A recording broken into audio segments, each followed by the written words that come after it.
So, guys, it's been a while since we last played. We are actually going to retcon our ending a little bit from last time because we didn't actually make it to the warehouse that you guys had learned about. We cut off sort of in the middle of that. So I'm actually going to take a step back.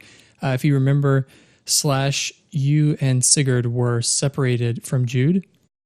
So what I'm going to do is actually play that a little bit and have Jude catch up to you guys. So that's actually going to be our first scene.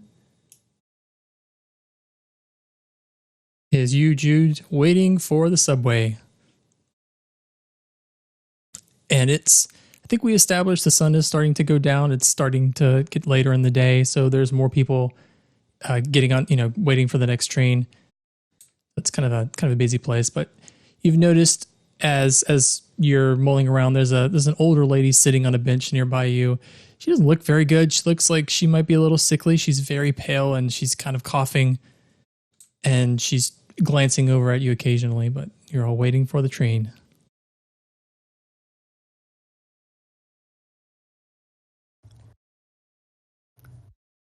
Is she just like sitting there, or is she like noticing anybody else around her? She's just kind of looking around. She gives you a little more attention with her eyes than others. She's sort of just looking at you. And after time passes by, she says, excuse me, dear, I just wanted to tell you I really like your shirt. Jude's just gonna sort of be a little surprised because she doesn't really like to talk to strangers that much. Like, gonna say, you do your own thing. And she's gonna say, thanks, I guess. You have very nice glasses. Oh, thank you. And she stops and she starts coughing kind of violently. Is everything okay? Yeah, just this last day or so, I really picked up something. I could just be the weather as it gets colder. I can always tell when snow is coming because that arthritis kicks in. Yeah, it's starting to get to that time. And you can hear the creak. Start getting sick too. And you can hear the creaking as the train is starting to pull in. And as she starts to stand up, she looks at you and almost looks off to the distance and she says, Don't forget that Harry Potter shit.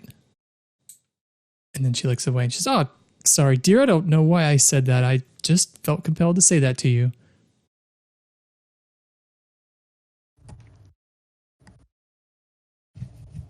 Well, thanks, I guess.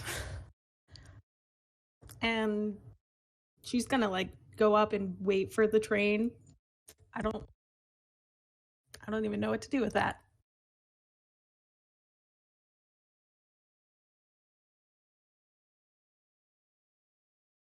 And she lets you take the lead. I guess you were first to get on the train, and the train is packed full of people towards the end of the day. And she actually doesn't get on the train. She sits back down and starts coughing again. And she looks even worse of the past minute or two since you've even known that she exists. She actually looks worse than when you first saw her.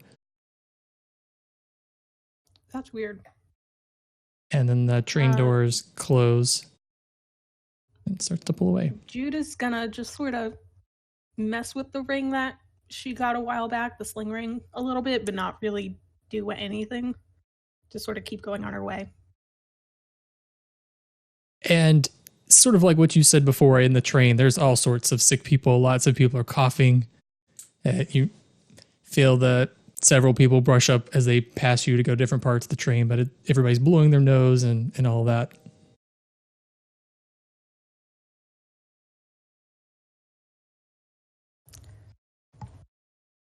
I think Jude wants to maybe go towards one of the doors in between cars, not out the door, but close to there, because there'll be fewer people standing away from the doors.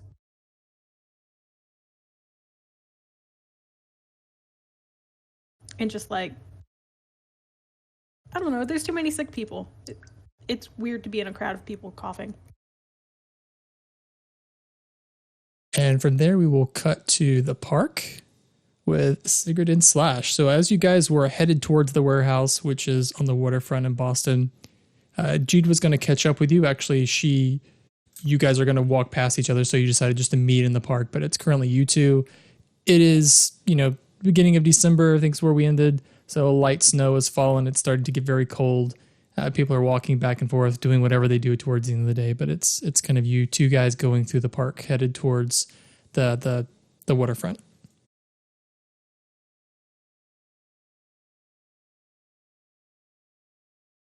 All right. So I guess my question and you may have said this already, and if you have, I apologize. So those two gentlemen that tried to accost us, have we dealt with them already or not? Yeah, you guys have, that whole scene has already played out. I'm just dealing with the after scene after that and getting you guys to the warehouse. I wanted to play that a little more. Gotcha. Just wanted to make sure. All right. So I turn to Slash and I say, so any of this feel weird to you? All of it. It all feels weird. I don't like any of this. Just it feels like there's a lot of coincidence here, that the first thing we run into is a supposedly godlike rock that turns into something that's connected to Jude. And I don't know, if I was a little bit more paranoid, I might be concerned that this is all some part of a grand plot. But I don't know, maybe it was my time away for the year that I was gone, but it's just a little too convenient for my liking. Yeah, dude, this just feels like, to me, it feels like some sort of setup that we have to walk into. If what we think is going on in that warehouse is actually happening, we can't let it continue. Right. Or it's some sort of setup to get us into a position to get beat up. Either way, I hate it. I hate this. Well, my thought on that is, if it is the former option, I mean, we pretty much have to destroy what's there, right? Yeah. I'm with you. And I just sort of make a motion of patting myself down. I didn't exactly bring explosives or fire. Do you Aren't have you any? like, you're the dude that almost took out a whole building. Like, Yeah, but I feel like if I do that and I don't let a certain organization I now work for know about that, there's going to be problems. Though there's a and thought. I almost forgot that there's also the whole thing with my brother. Yeah, I have a feeling that he's probably connected to all this in some way. It just feels like we have to play this out no matter what we want to do. Indeed. Everything in me says, run away. Just like when my parents learned that I was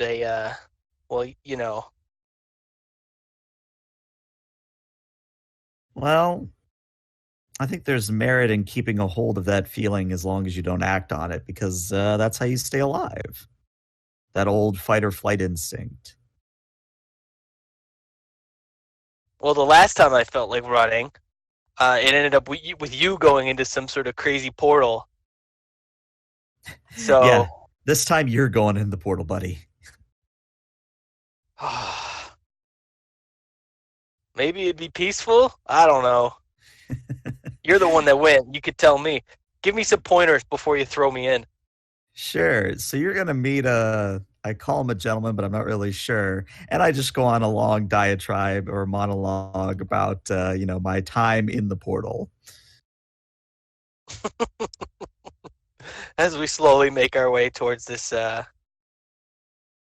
you describe it as a factory or a warehouse before? You guys are headed towards the waterfront. We'll establish where you guys end up when you get there. As you're walking through the park, you haven't caught up with Jude yet, and that happens now. Jude, as you've made your way from the train to the park, you see Sigurd and Slash. They probably stand out quite a bit. you shouldered your way past more sick people that are coughing. You see the two of them ahead. Okay, I made it. Where are we heading now? Oh, We're heading down to the waterfront. Okay. We so- cannot make this long right now. I really need to get back. But let's take care of this as soon as possible. I mean, should I, not to be rude, but should I like literally set an alarm or? You don't have to set an alarm. It's been a couple of days. Okay.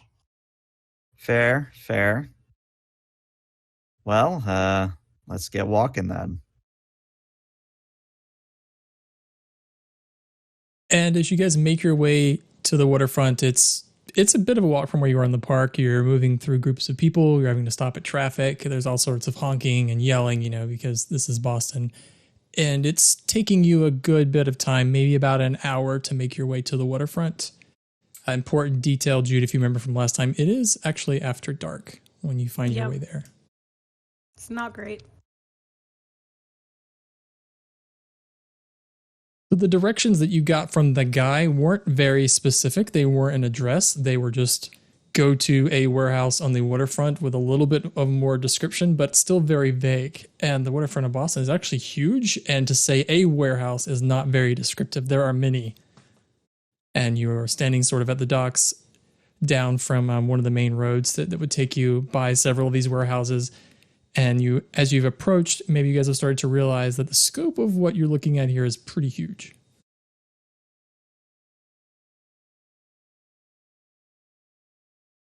So, do we just go door to door?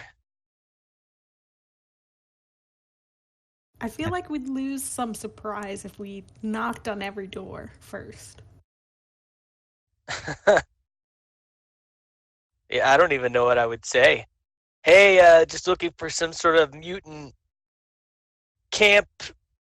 I don't know. I'm not the charismatic one here.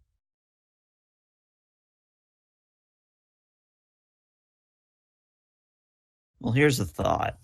If we know what's inside, or at least we have a hunch, do we have any way of tracking that? There are several ways that you could do this. You, of course, always have shield, which, if you remember what I said last time, when you call in shield, that's sort of a Hail Mary sort of thing. Shield will take over when they show up and maybe not do the thing that you wanted them to do. You guys also have some powers. I know some of Jude's powers and Slash's powers. We're still learning more about them, and you could always try that. Or there's also just old school detective work, and if none of that works, you could try Googling or calling people, phone a friend, as it were. I have a flip phone, so I can't really Google anything. You can still phone a friend. Mm-hmm. Is there a way that Jude might be able to sense people around her, see if there's a warehouse that has a lot of people in it, because there'll be more of person energy in it? I will make a deal with you, Jude. Sure. If you mark 1 on your Doom track, yes, you will sense something. Sure, I'll do that. Because I get an extra power now. Yeah, so what are you going to choose? I think I'll go with infinite powers. I know that doesn't sound like one, but now I have to open up a PNG file that I made.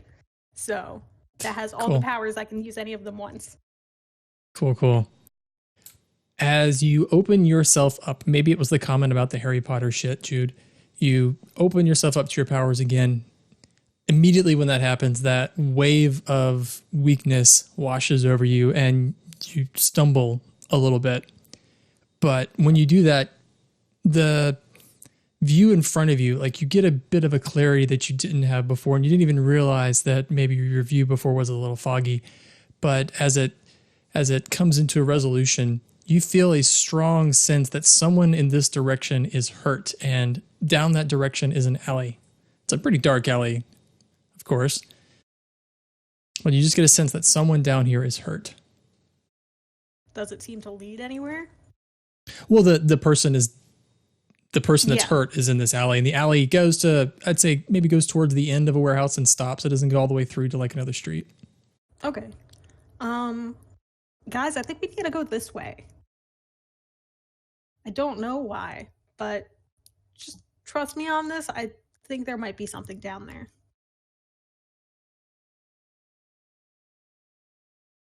Well, your hunches are usually correct. Lead on. Oh, sorry, I was playing Snake on my phone. Yeah, I'll do whatever. And Sigurd, you might have noticed, because this did happen very suddenly, that Jude did turn maybe 2 shades paler when she did this. All right. So I guess it's one of those things where, as we're walking along, I maybe pull her aside and say, "Is everything all right? You kind of changed color on me there." And from the beginning, Sigurd knows a little bit about her powers. That just like using them generally makes her not feel very well. So I think he might know a little bit of like, did you do something or something like that? Okay.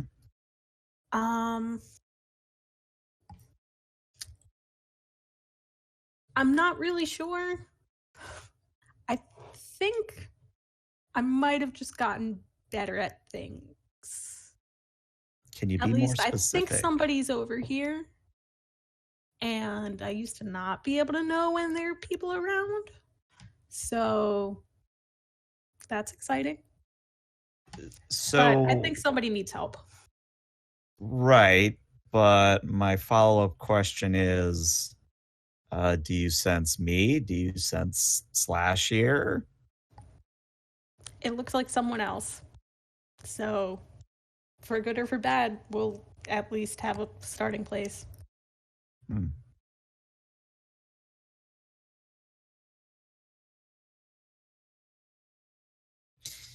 Well, I mean, the last thing I want is for you to keel over halfway through. So if you need a moment or you need some cover, just shout and I'll do what I can.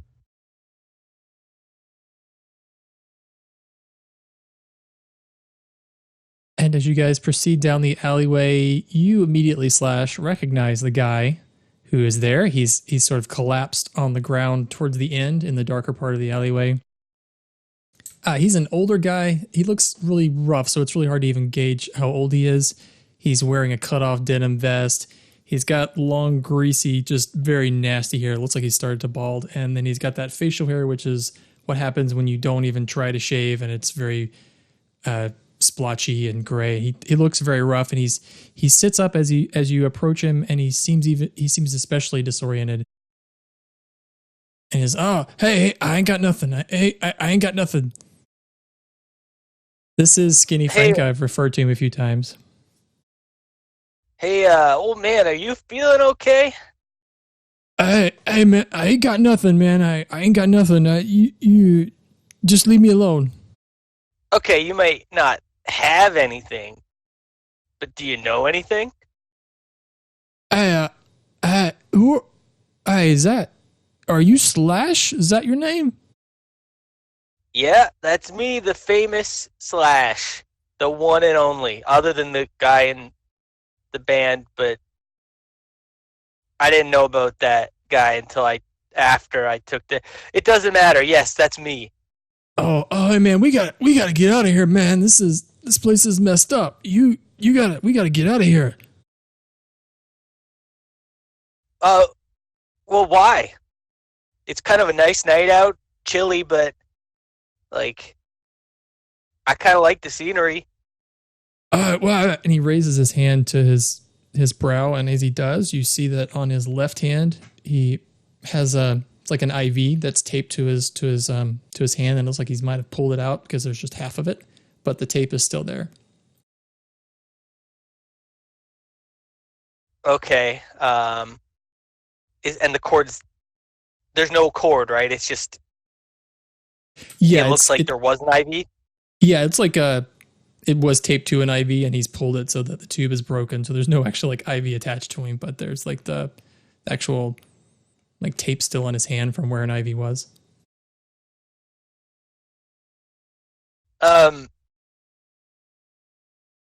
Jude, can you take a look at this? Yeah, she's gonna slowly move over, while saying, "I'm not gonna hurt you at all. I just want to take a look, and then we'll get you out of here somewhere safer. Can I Hey, take dude, a look at your hand for a second?" I want to offer him some Skittles from my pocket. How many are left? Oh, it's an unending supply. Okay, it's magic. That Harry Potter shit. That's right.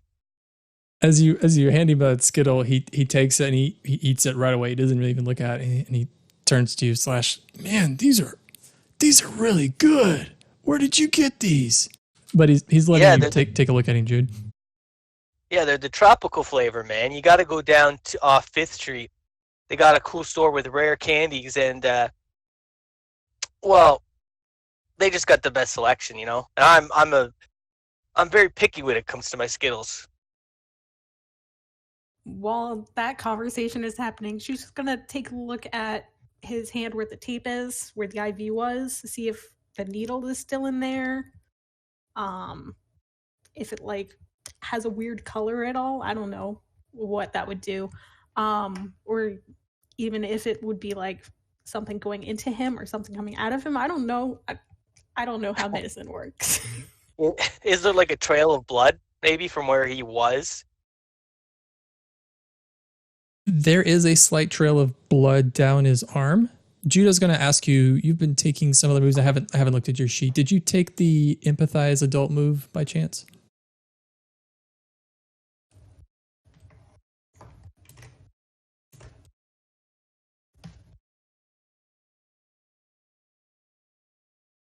Don't think you have. Oh, you could if you wanted to mark your doom track. So empathize lets you empathize with someone, obviously, and you could take influence over them. Otherwise, I would just have you do and assess the situation to see what more you can learn about him. I would have had to take bolstered to use an adult move. I took infinite powers, so I could use any ability. So like density control, super strength, teleportation, all that stuff. Okay, so if you can do a plus superior for me. Good luck. I'll mark that potential. So I think you said you were trying to figure out what's wrong with him. There's probably a lot wrong with him. He does have a slight trail of blood going down his arm, but that doesn't seem to be killing him. He's not bleeding a lot. But more than that, who knows?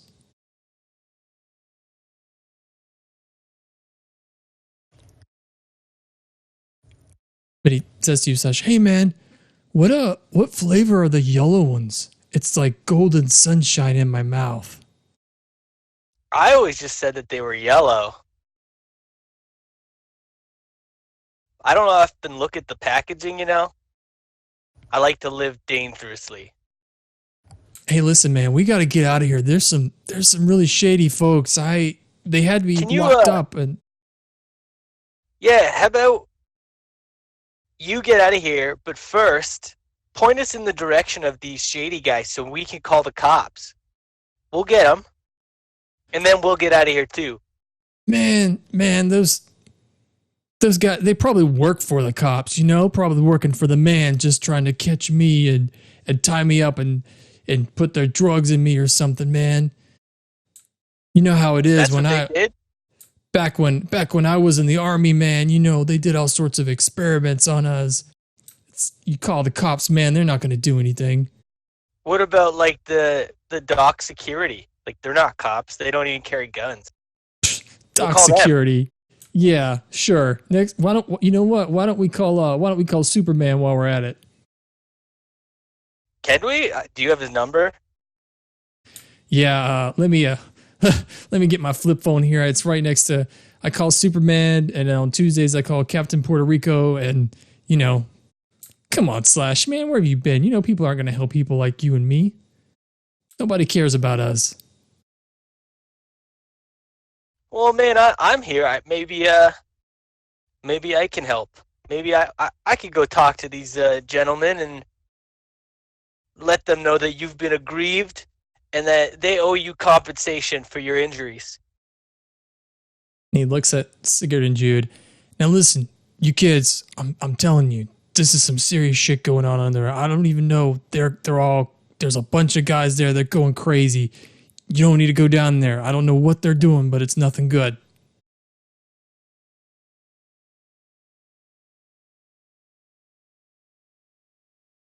Well, if you get out of here, then we'll see if we can get somebody to take care of that.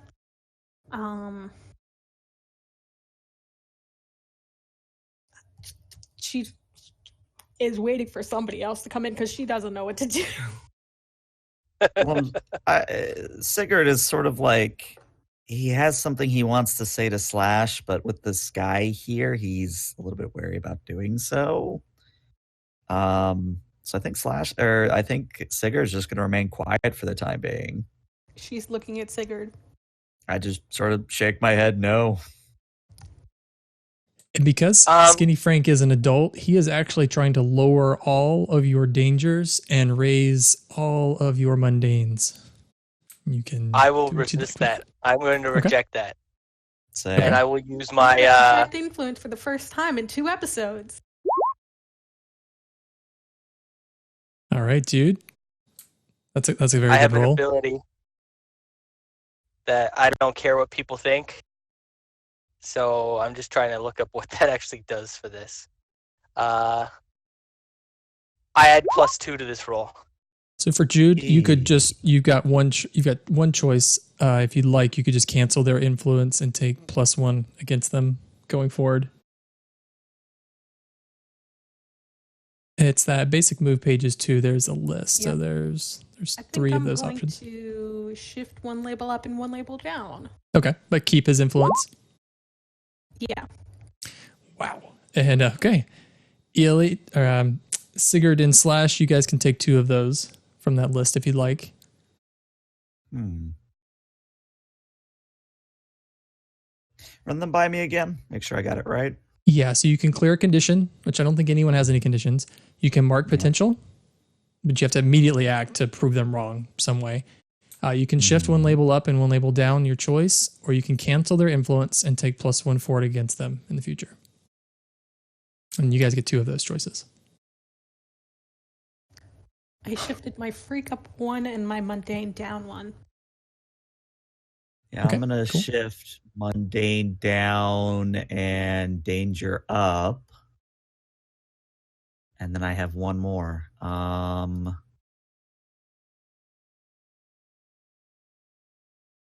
Sigurd, I'm going to make you actually say something. You're going to have to say something to him because you were actually going the opposite of what he just tried to do. So you'll have to respond back to him in some way. In that case, yeah, I'm going to take the second potential. Okay.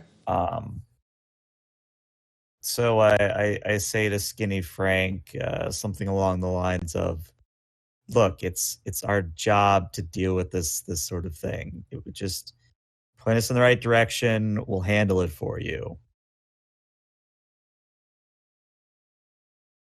And what stance is Slash going to take? Well, I'm going to mark a potential, and I'm going to lower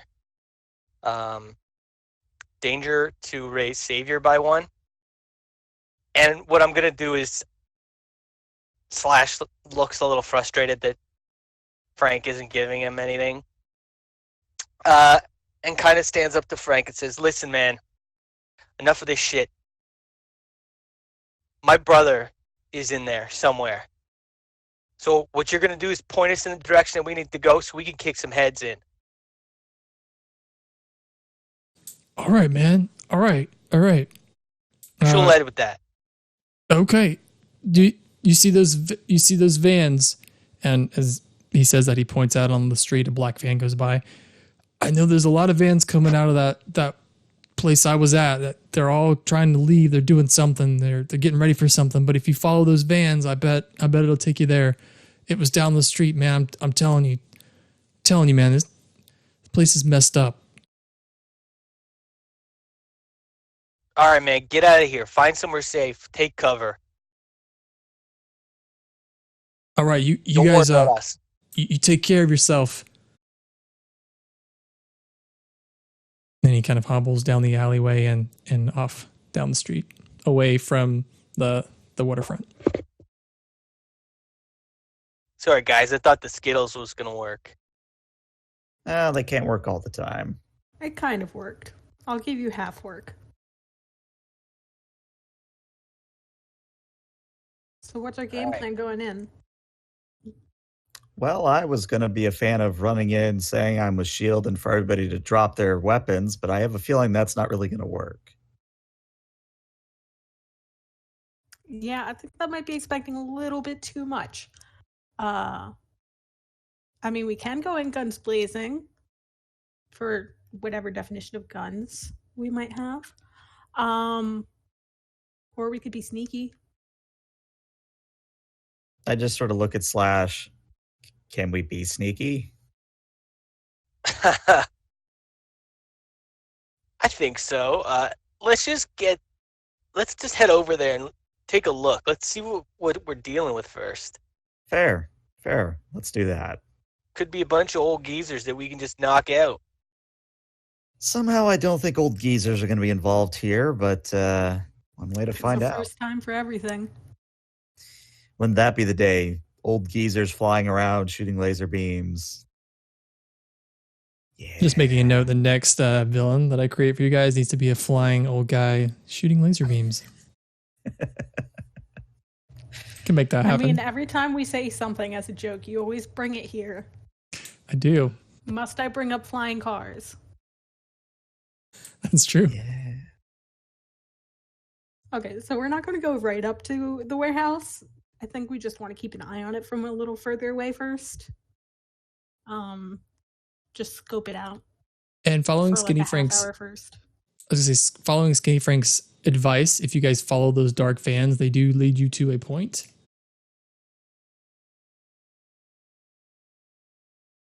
There is a lot of activity here. So describe to me, guys, how you are approaching it. It's actually gotten very dark. The sunset very early, so there are lights around here, but typically the warehouses are deserted at night, so it's not very well lit. You can see a constant activity of vans coming and going from this place, which is how you've got there. And there's actually some activity here. Most of the other warehouses are deserted, but this one has a lot of people coming and going. But how would you approach it? No, I think we'd maybe probably just kind of stick to the shadows, looking around. If we've got to pass under a light, we do it quickly. Generally moving towards our directive or our objective and keeping to the shadows, not like openly running in the open.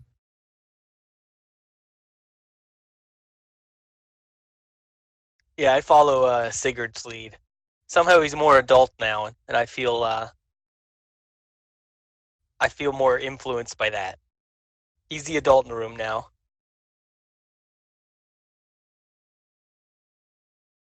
And ahead of you guys, out of a part of the warehouse, there is a large door, like a large garage door that's lifted up. And inside you can see that the warehouse is pretty large inside and there are lights on inside. So it's a very bright, like LED light from inside that's shining out into the street.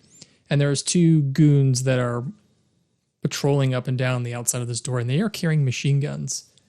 And that's in one hand, and their machine guns have flashlights on the end, and they're like looking around back and forth. They don't look very professional. They look like somebody you would just see on the street or from a bar who might have been hired to do this job. But they're keeping watch. And then as they make a pattern walking back and forth, more vans are pulling away outside the door.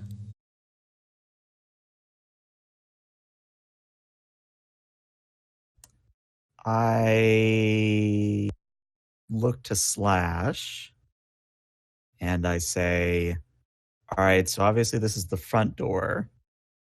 Why don't you take the left? And Jude, you take the right. Go around the building, see if there's another entrance into this place, and report back in like 5 minutes. Sure. Sounds good. All right, Yeah. dude. Jude's Oh. just gonna creep around the right side of the building. And I do say one thing before you split off. Oh, and if you hear explosions, gunfire, probably a sign that I need you guys to come running. I thought All that right, was a given. agent of field.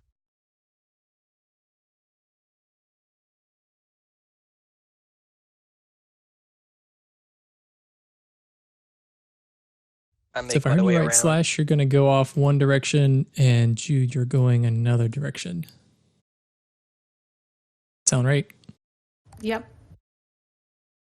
Just looking out for other convenient entrances that have a little bit less busyness about them.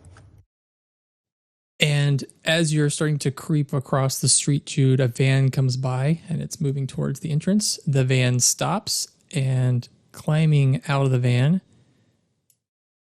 someone you've seen before. So I think I named her last time. Her name is Kira. Yep. She's a tall female. She's got slightly brownish skin. She's very tall. Like, she's probably like 6.5 feet. Very tall, very muscular. She's the lady that you stabbed last time, Slash. And actually, from this distance, even as she walks in the light, you can see that black injury that you made on her shoulder is actually still there.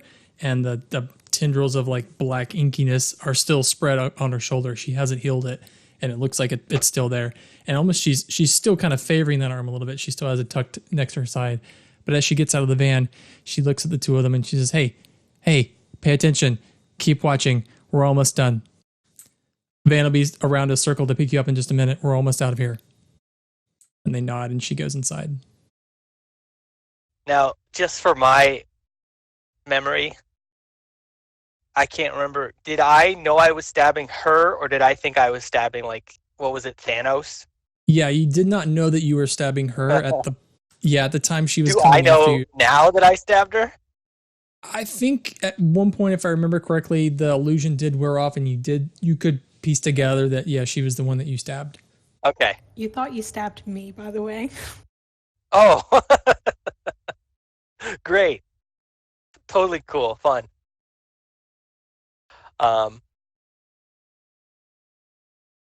Slash is just gonna, after that happens, he's going to try to, as quietly as possible, make his way around and into the alley.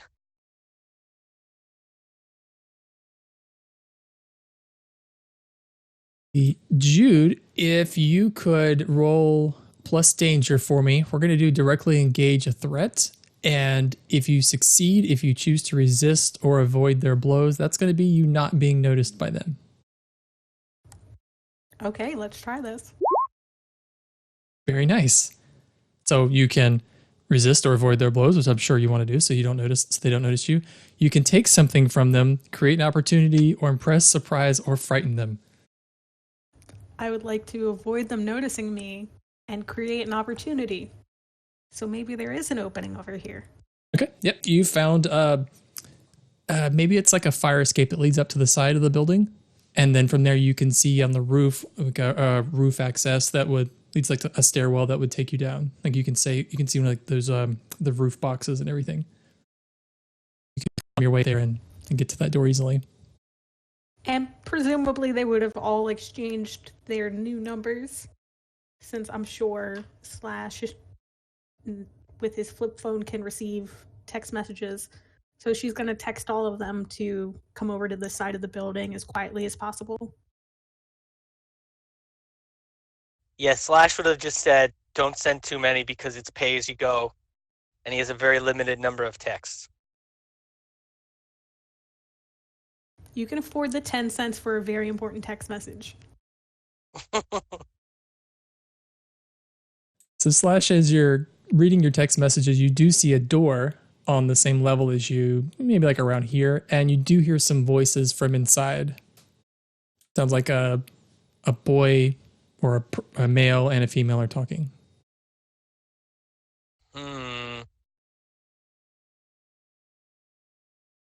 Sorry, I have too many things.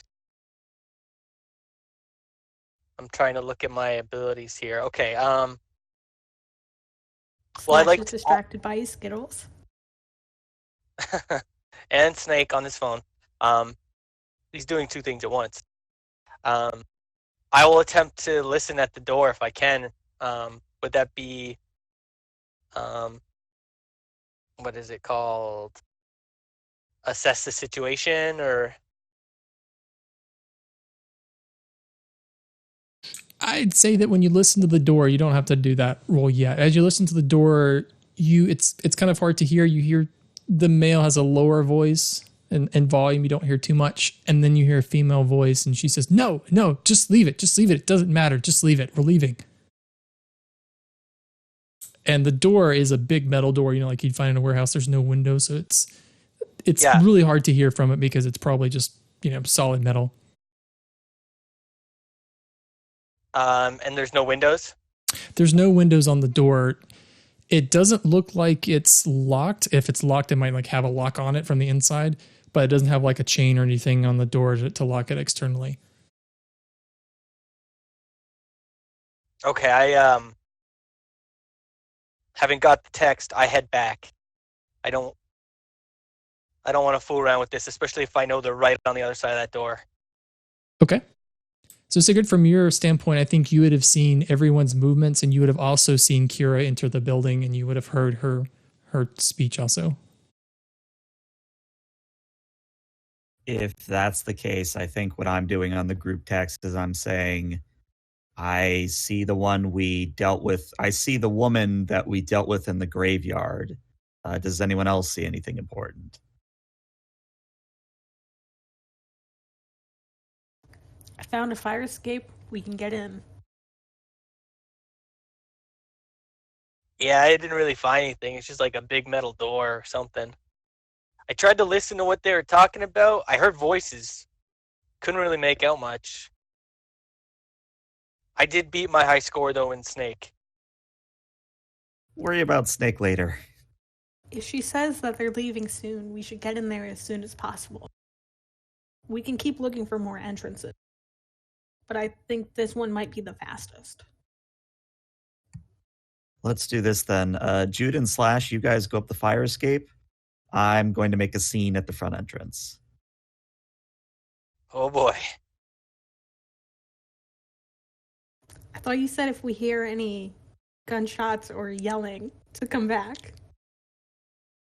Well, my hope is that there won't be any gunshots, or if there are, by that point you will have gotten in via the fire escape.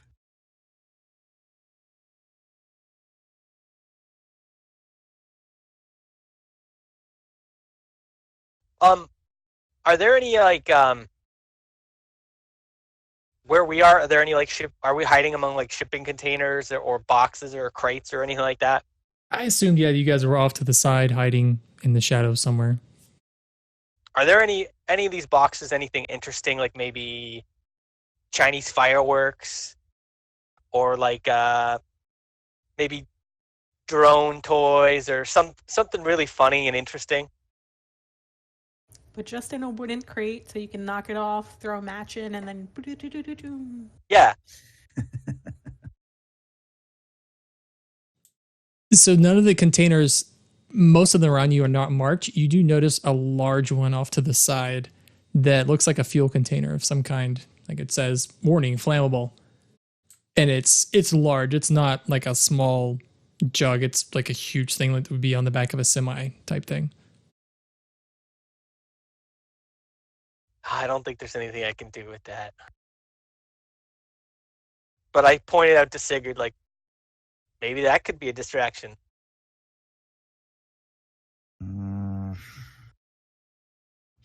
No, I think actually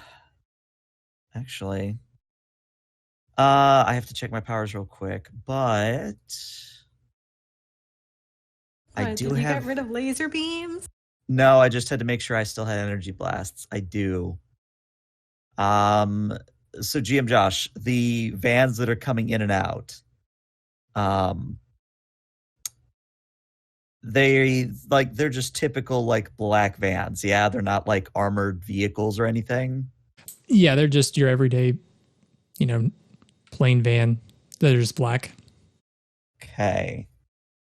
And this is probably a stretch, but I'm going to run with it. What I'd like to do is as one of the vans is coming in, I want to be in such a position that I can maybe just do a quick little energy blast at one of the tires with the intent to blow out the tire and cause it to, skid and go off track, et cetera, and then hopefully control my powers enough that the energy blast, like, they might see a flash of light, but they're not going to, like, hear a big explosion, that sort of a thing. So it's kind of like a silenced gun, if that makes any sense.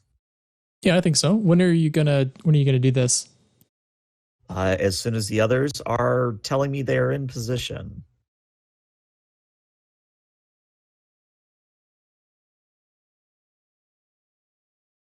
Or at least enough in position that, I could set off this and they're ready to go, kind of a thing. Maybe when we're like ready to open the door.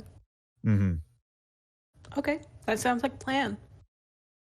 So Jude and Slash will go back over to the side of the building where the fire escape was, and then go with Sigurd's plan.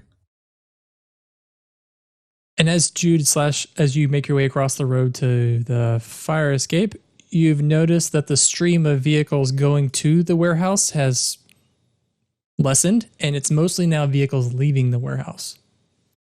I don't know if this alters your plan in any way, Sigurd, but they're mostly now leaving and not going in. I mean, if they're leaving, that's even better. Then I can just do it to a vehicle leaving, and hopefully the vehicle will spin out in such a way that it blocks the road. Cool. Let's do an unleash your power. Let's do a plus freak, please. Alrighty. I have a grand total of 0 on this, so let's see what happens. Survey says, oh dear. It says, oh dear. You hit us. If only I had done it with my infinite powers. Wow. Yeah, that's a thing. So, Sigurd, your blast sounded like a very precise blast that you were trying to do to take out the van. Maybe this is new for you because before, you remember how your powers were very brute force in a way. Mm-hmm. So this whole precision thing is kind of new for you. So you carefully aim at the van in the way that you'd intended to disable it, but you just miss and just blow out a chunk of the road, and the van continues on, and actually the van behind it continue on, and everybody's fine.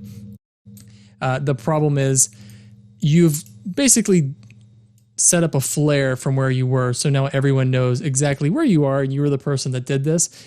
The positive thing is they are ignoring Slash and Jude entirely, but the two goons on the outside point their guns at you and begin to advance, and then you hear some shouting from inside the warehouse. But like I said, the positive is Slash and Jude, he has created a distraction. I'm gonna go in. Yeah. Jude and Slash, you guys are going in? Yep. For half a second, I think about turning back and trying to take out a guard, and then I realize I don't have any way to do that. He said ignore the guns and yelling, so we have to ignore the guns and yelling. So Slash and Jude, the way this looks is you guys are going up a fire escape. It's just basically a ladder going up the side of the building. And then as you get to the roof, there's like a door that just leads into the building, and it is this very narrow staircase, like a very narrow stairwell that leads down into a room. Like there's only one door at the end. Everything is unlocked. Are you guys going to continue that way, or did you have any other plans when you were on the roof? I think I was just going to head in. Okay. Yeah. Yeah, there's nothing else I can do here, I think. So, as much as I want to help Sigurd out with two machine gun toting goons, I think I'll just follow Jude's lead. I'm waiting for the SOS text, and then we can change things around. Sigurd, you see at the last moment, you see Jude and Slash go over the top. They're up the ladder at the top of the roof, and you see them climb over onto the roof.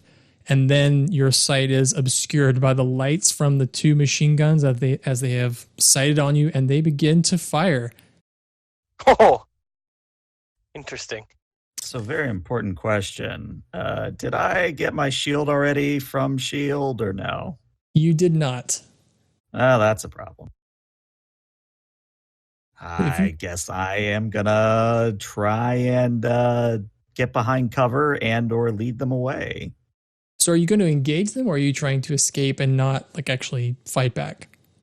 My intent is to lead them away, at least for the moment. I mean, if it gets to the point where I actually have to take them out, I will. But for the moment, I think I'm just trying to lure them away.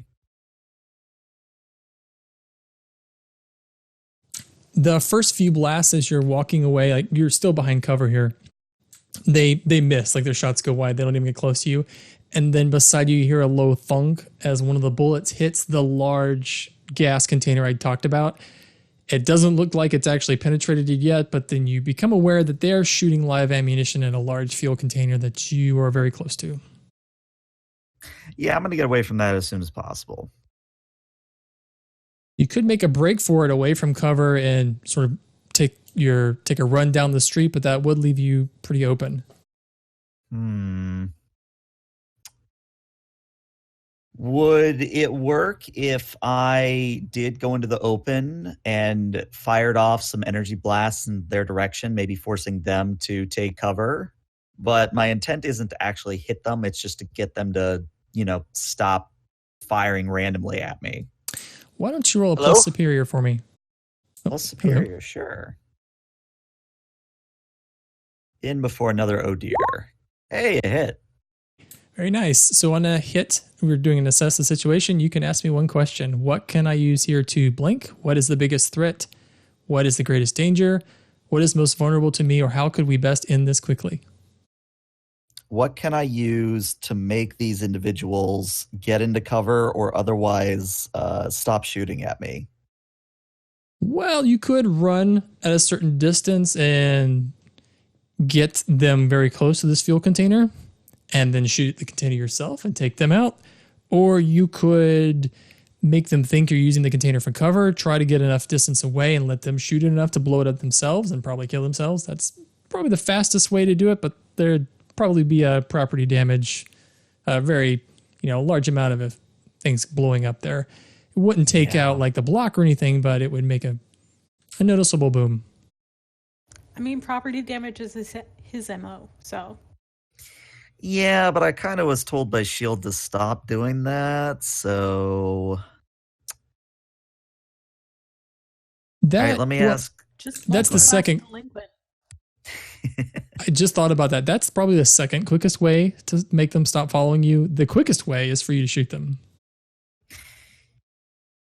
If I can do so that won't actually kill them outright, then I think that's what I'm going to do. Superhero game. Yeah, They don't have names, so they're not important. Oh, you know what? I just realized that I have before we get started. So this is a very important question. Did I have time to closely observe my opposition before the fight? Yeah, you definitely did. Okay, then I need to roll plus savior. 13, very nice. Nice. So on a 10 plus, I get 3. During the fight, you can spend your hold, which I have 3 of, to name a character you observe, and I would like to use, because there's 2 individuals, I would like to spend 2 hold to stun them from a distance. Describe to us how that happens. So after I realize that I'm a little too close to this gas canister, or whatever we're calling it at this point, I sort of step out in the open, hands up, and maybe that, stops them for a moment. They're like, what the hell is he doing? He's being mad. Does he want to get shot?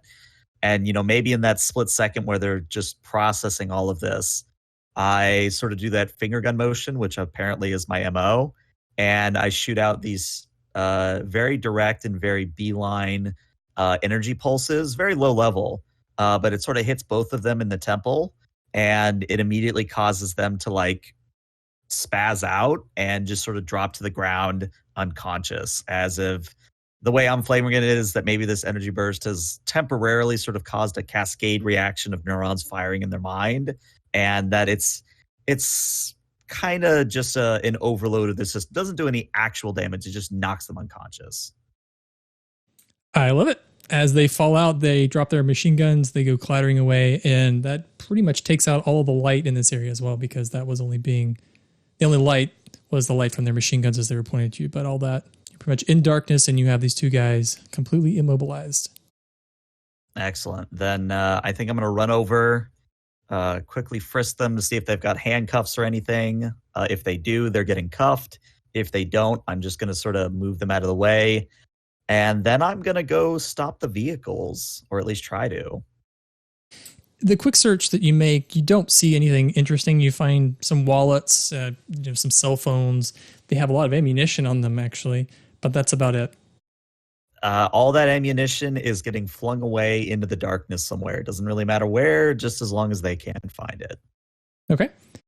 And maybe as you make your way to the door, as you want to stop the vans coming out, let's transition to Slash and Jude and some of the fun stuff they find. As you guys step through the door into a room inside of this warehouse, it's kind of a horrible scene that you've walked into. Rows upon rows of bodies are on these platforms or gurneys. There's all sorts of IVs and tubes and instrumentations leading to all of them. Their faces are mostly covered by monitoring or some sort of sensing equipment, and rows upon rows of them. The room is dark, like so the lights have been turned off. There's only some lights from just the machinery. You hear some more voices off in the distance, but this room is deserted except for the rows and rows of people. And presumably they're alive. Well, you take a look. I assume you want to take a look at one of them. Yep. So Jude, you pull across the veil of one of them, and you notice they all appear to be female. They're all in different ages. They have this thing over their face, so it's hard to gauge, how they all look. But the one that you take a look at, it's a young girl. She looks like she might be in her early teens. She is not alive. You can tell she is not breathing. She looks very familiar to you there, Jude. Like someone you might know. It's hard to tell. But yeah, she is not alive. Can I look at the face of the one next to her? You can. You have to do the same deal where you might have to move some of the machinery and apparatus stuff around. This person is also not alive. And it's a little disturbing because immediately when you move this stuff away, you notice it is a female who looks exactly like Jude. Exactly. Maybe a year or two age difference. But she is also dead, but she looks spot on like Jude. I See any point. live people around? You have to make your way through several of the bodies. The ones around you, none of them are breathing. Are there any computers or any sort of like active machines? Yeah, there are machines that they are hooked up to. Most of them are dark. They're just some screens. The screens are on, but they're not really displaying anything, and that's what's giving the illumination in this room. Are there any that are displaying something? Nope. Damn. Can I see an obvious on button for any of the systems? It looks like the systems all have power. Whatever operating system that was running them has been shut off or erased. It's like the screens are on. That's how you have illumination here, but they're not giving you anything like vitals or any information. Okay. That makes sense. As I go a little bit further in, can we at least hear any of the movement going on in other parts of the building? Presumably warehouse wide, big echoes. Yeah, as you walk further down the room, you do hear a male and female, and they're arguing. The male is asking, should I get this or do we need this? And the female is adamantly saying, no, leave it. There's no time. We don't have very long. All of this is going to be destroyed in a minute anyway. Just leave it. And at one point she says, "You stupid I'm boy, gonna I said quickly- leave it." I'm going to quickly take out my crappy flip phone, purposely turn off the flash, and Okay. take 1 or 2 photos just to get evidence. So in case this gets destroyed, And we Slash, have as you're something. making, Why wouldn't you have me take the photo? Your photo's gonna be like 30p. Does Jude recognize the voices at all? you don't, Jude. Okay. I'd say Slash, as you were working your way taking photos, you uncover another of the bodies, and it is another version of Jude who looks even older, maybe late 20s. This is creepy. And not at all what I expected to find here. Does For right now, does the Jude's male more focused on doing, like, trying to find the people than necessarily checking out the bodies more. Once she figured out that they were all dead. I don't think they were ever alive. Can I do I recognize the male voice? Yeah, you do. Sounds a right. lot like James. Okay. Jude, good news, I think we found my brother. Bad news, I think he's mixed up in all this. On like the bad guy side.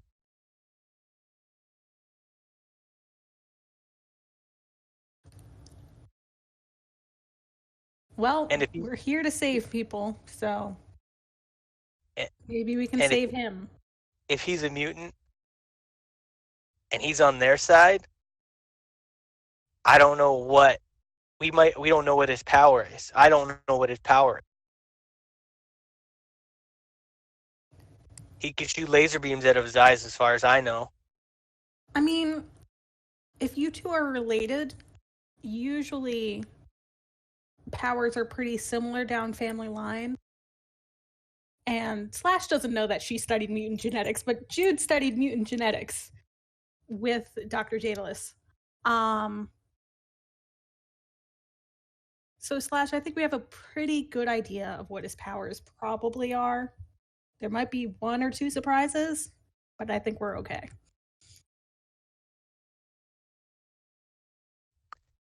Well, I guess we just have to We'll get were him they out of mixing here. your DNA with mutant DNA? Not as far as I Oh. know. I think that's what this is.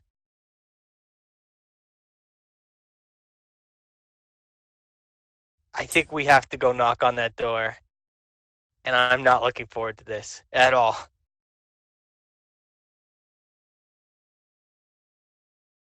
But it quickly becomes obvious that this room is just rows upon rows of variations of Jude. Some are older, some are younger, but they are all Jude. And from what you can tell, they are all dead.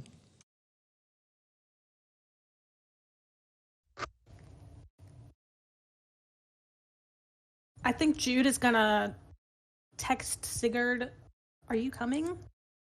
And just see if he's gonna respond before she just rushes in there.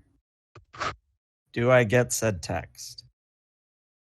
Well, let's transition to what's going on with Sigurd. I'd say Sigurd, at about that time when she's cleared out the pockets of the 2 guys, that's when you get this text, "Are you coming?"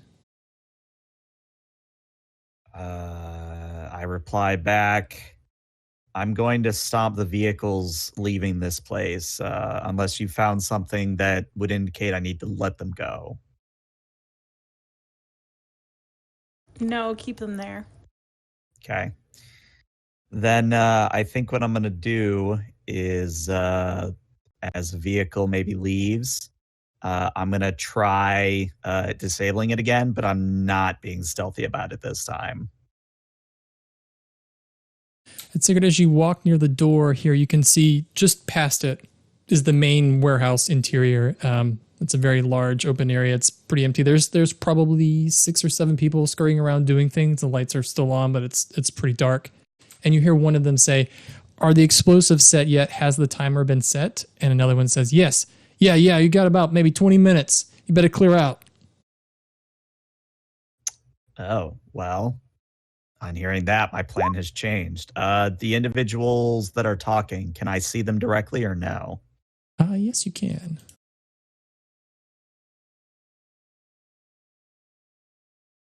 And I'm trying to find a scene that I have that will help describe this situation. So inside of the warehouse are Kira, who you saw enter earlier, and another guy who you haven't seen in a while. He was identified as Mikey for the first time, or did I call him guy Mickey? from the docks a while back. Yep, that guy, Mikey. He is the one that was talking about how the explosives are set, and it looks like he was saying that to Kira. But this is you peering in through the door into the warehouse. In that case, I think my objective here is to get Mikey. But I don't want to know. I figure if I go in loud, Kira's going to know anyway. Decisions. I think I very quickly text Jude and Slash. I say, the distraction's going to get a lot more loud. Finish up whatever you're doing and maybe come in my direction in the next 5 minutes. And then I think I am going to step out in the open, clear my throat very loudly to get their attention and say, "Hey, look, I'm a distraction," and see what happens. Don't you have a thing on your playbook for this situation? I think I do. I just haven't found it yet. Oh, you know what? You had one more hold on your before we get started that you could use on Kira, perhaps, because you did see her and you did get a chance to observe the situation. So I would let you do one of those if you'd like. Oh, I wasn't sure if like it counts per fight or if it stays kind of a thing. Because it just says when you have time to observe your opposition before a fight, that's when you roll Savior. So I don't know if that sticks. Yeah, you should probably roll that if you want to start fighting. Yeah, that's true. Let me roll Savior and then we'll go from there. Okay, well, with an 11, I get 3 again. Well, with 3, I think what I'm going to do is I'm going to stun Kira as one hold. I'm going to then use another hold to cross the distance between myself and Mikey. And then I'm going to use the remaining hold to ignore all harm from one of their attacks. Because I imagine the moment I hit Kira with the stun bolt, he's going to turn and start shooting or doing something. So by ignoring all harm from that attack, I get up in his face and I can grapple, etc. him. So that'll put you close to them. And I imagine the way that it works, you said you're shooting a bolt at Kira to disable her, and then you're getting close to Mikey. And probably what happens is as you get close to Mikey, he reaches for his gun, but you're still moving faster, and he isn't drawing fast to actually be able to use it at this point. And that's kind of how you're ignoring harm, is that he's not inflicting harm on you at all yet. Gotcha. Then I sort of fire off that stun bolt. Maybe Kira goes down, maybe she doesn't, but I'm still in motion. And like I said, I want to get right up to Mikey and do my best to either pin him, grapple him, chokehold, whatever I can. And basically say to him, "All right, your explosives, you're going to show me exactly how to stop them, or you're going to be here when they go off." So this stun on Kira is, as you release the bolt and you hit her, it kind of pushes her over.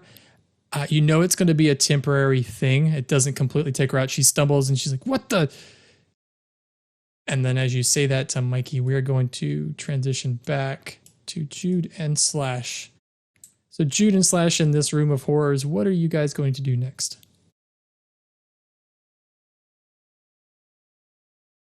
Are you ready to go in? Yeah, I'm as ready as I'll ever be.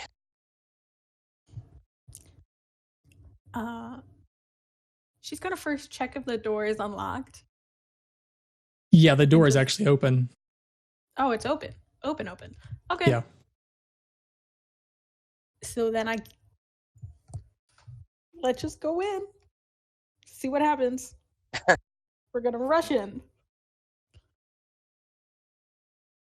So in this room, there is a middle-aged lady. She's wearing a lab coat. She's got the very classic attire of a nurse or medical person. I think she's got a stethoscope and some syringes or stuff in her pocket. She's busily removing things from shelves and throwing them in boxes. And she doesn't notice you guys enter at all. She seems to be very frantic in what she's doing. She's closing containers and then pulling more boxes and just knocking stuff off the shelf. As you walk in, you see your brother James. It's been maybe a year or two, I think you said, since you last saw him. He looks, he's getting close to that age where he's just going to suddenly get taller every year, and he's started that growth spurt. He's wearing some not very nice looking clothing that's kind of a little ragged. And this whole room, by the way, is just a mess. It's just chaos. But as you walk in, he stops and he looks at you and kind of frozen, like he didn't know what to do. The lady, the doctor lady, the nurse lady, she still hasn't noticed you yet. And she says, "Boy, get back to work. I swear, I'm just going to leave you here." I look at James, and then I just yell, "Surprise!" And I use my power to essentially blow all the boxes that she was putting together apart. Nice. Give me a plus freak, please.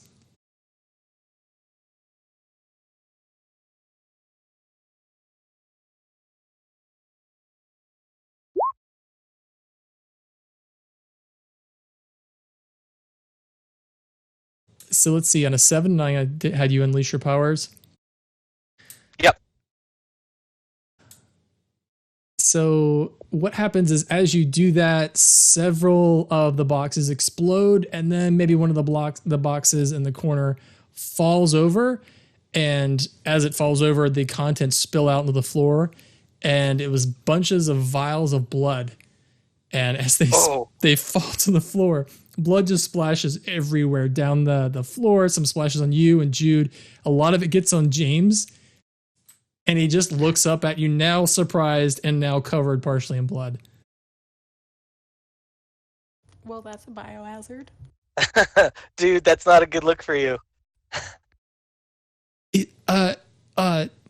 Beep. Beep is your character's real name because we don't know your character's real name. So I'll just say Beep when he says your name. Beep, is that you?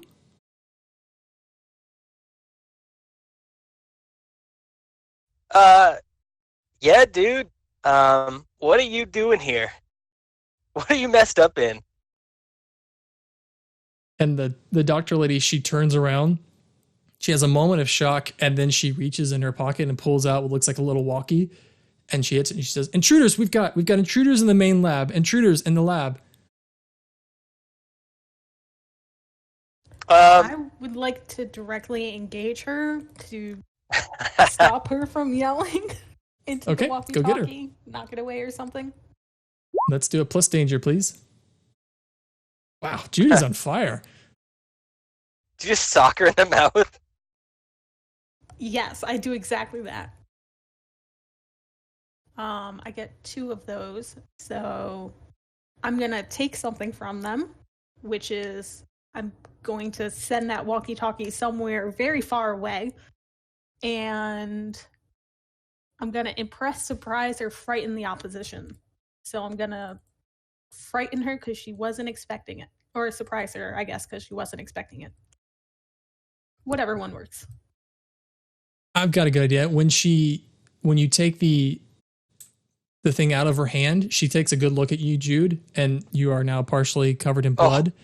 And she takes a step back. And she's like, "Oh my god, it's you." Actually, lady, she was actually on one of those slabs and just got up.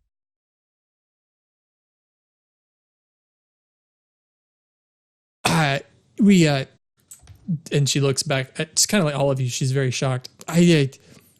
I don't know what you're doing here. We've got to get out of here. We've got to leave. This whole place is it's going to go up. Oh yeah, you can leave. It's just those boxes are coming with us, and so is the little dude over here. And she starts edging towards the door. Okay, whatever. Just don't hurt me. Take whatever you want. Before you go, where's everybody else?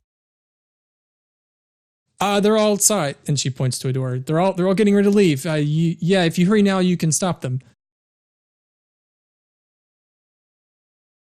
And I'm gonna have Jude start heading that way because obviously time is of the essence here. James just watches Jude, and his mouth is dropped like really, really far open, and he's just watching you as you walk through the mud or the blood, Jude, and he's like, you've taken out this lady, and he's just completely shocked. He looks very, very overwhelmed. His eyes are huge. He watches you walk by.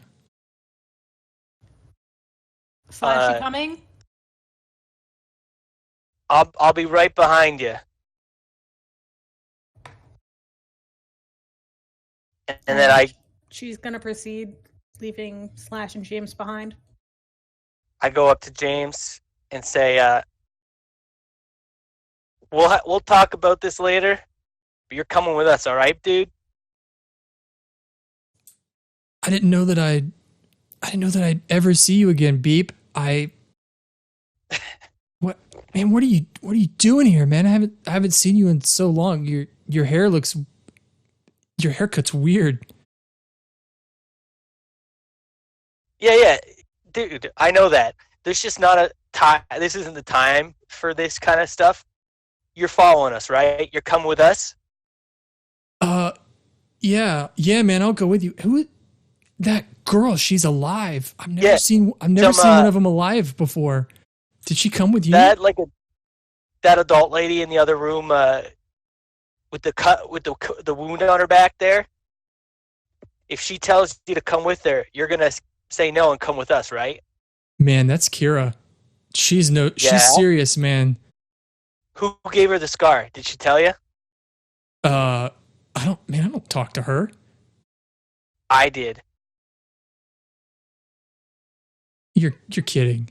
No way. Scout's honor. I put my hand over my heart. Hey, listen, Beep.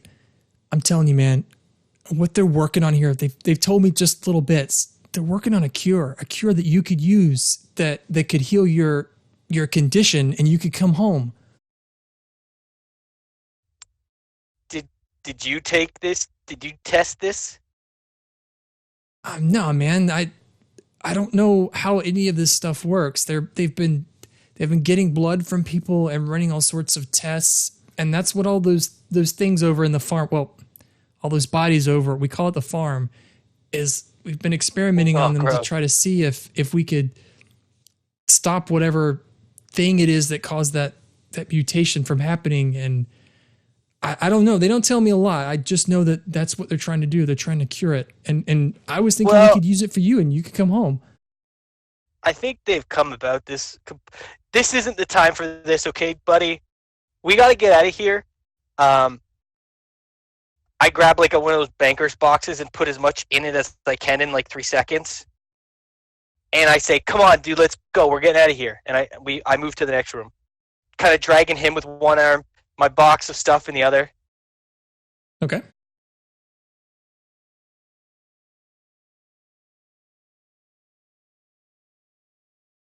So while all that's going on, while you guys are getting ready to move into this room, Sigurd, what happens is Kira, she pulls herself up. She's starting to pull herself up. What were you doing with Mikey? I can't remember. You were asking him a question? I was basically, kind of interrogating him very quickly about where the explosives were and how to shut them off, which I don't think he's going to tell me outright, but if need be, I could take him as a hostage. So this guy over here is a representation of maybe 2 or 3 goons who, upon seeing you shoot Kira and enter the room, immediately raise their guns at you. And as you're up close and personal with Mikey, he says in a hot, very smelly breath right in your face, Man, those bombs, they are everywhere.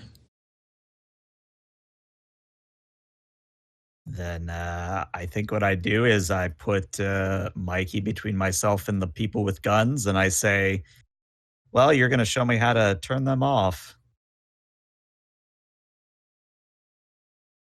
And Kira's still shaking herself, starting to pull herself up, and Mikey says, man, you think I'm scared of you? Listen, let's all just let's just hang out here a moment, and I'll show you how these bombs work. I give him not a hard punch to the gut, but I punch him hard enough to make it clear that I'm not playing around. As you go for a punch, he does actually twist away a bit. So if you can do a plus danger for me, please. Let's see if he manages to land a blow on you. Sure. Oh dear. You keep Moving doing fast this. and moving faster than you would expect, he does kind of take your hand that was holding him, twist around, and with a mean right hook come across at your face.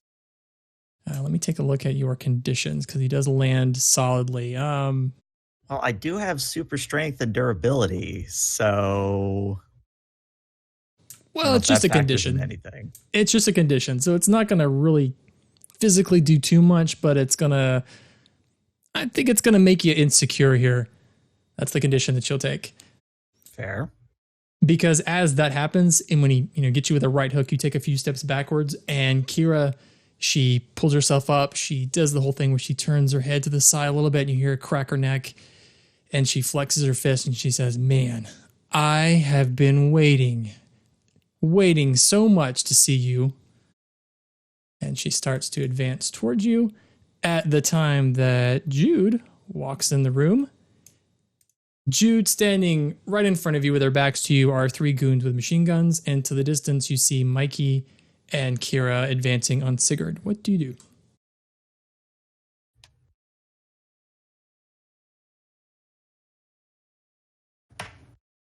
So I don't really want to deal with these guys.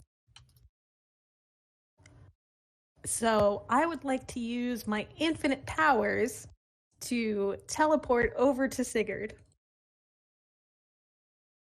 and just bypass all 3 of these guys. So just mark my doom track to use any ability from any playbook one time, which are the Okay. superpowers that people have. Okay.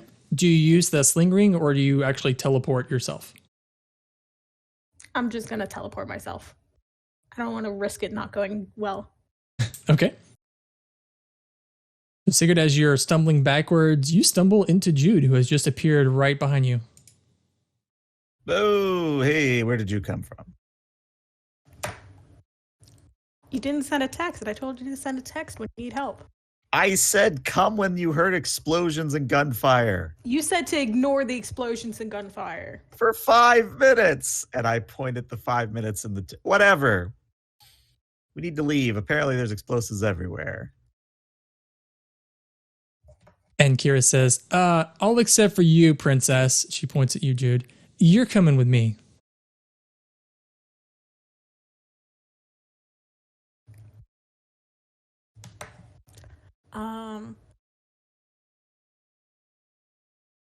No. And I want Jude to engage with Kira. Can I engage Kira? You can. In some fashion.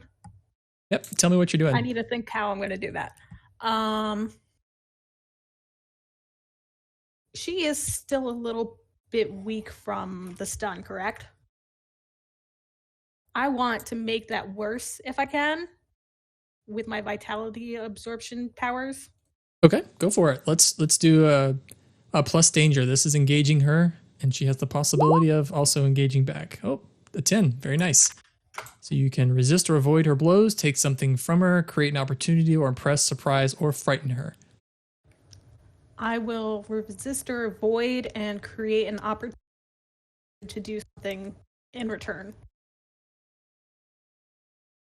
Just create an opening there. So as you use your powers, you draw some vitality from her. She kind of shrinks back a moment and steps backwards, unsure of herself, and she shoves Mikey forward. She says, "You idiot, get in there." but her attention is on Mikey, who she just shoved.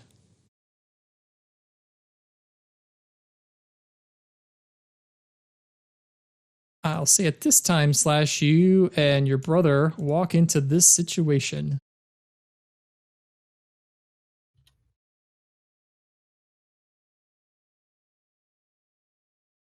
See a whole room full of people. You see Sigurd and Jude near the door, and all of these guys are pretty much between you and your brother.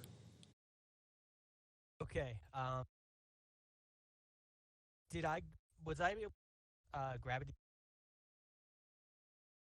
Your mic is You are very low. Super quiet.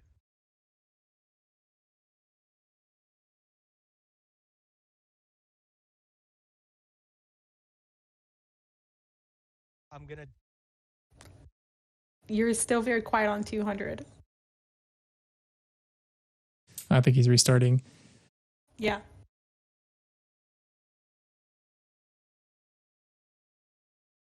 Hello?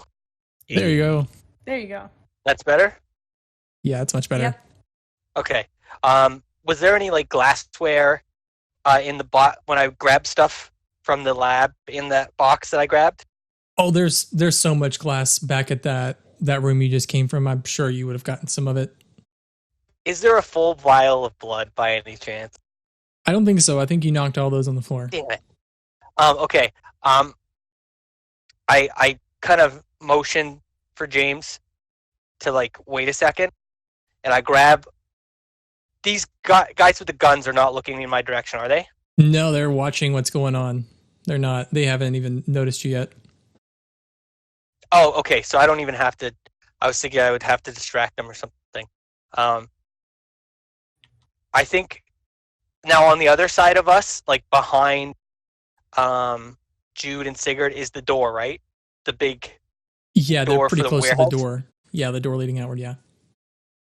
I'm gonna whisper to James that we're gonna sneak out of this thing, and we're just gonna quietly. I'm gonna get him outside before I come back in.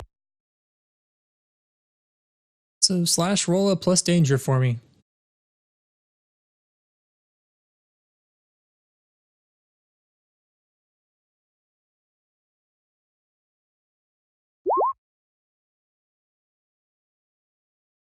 As you begin to move around towards the exit, one of the guys hears you. Maybe James takes a step forward, and so the vials that burst before that covered him in blood, maybe some of the glass got in his shoe, and as he's walking away, you hear a crunch as the glass that was in his shoe he gets crushed as he steps on it, and one of the guys with the guns turns, and they all start opening fire at you as you guys dive away.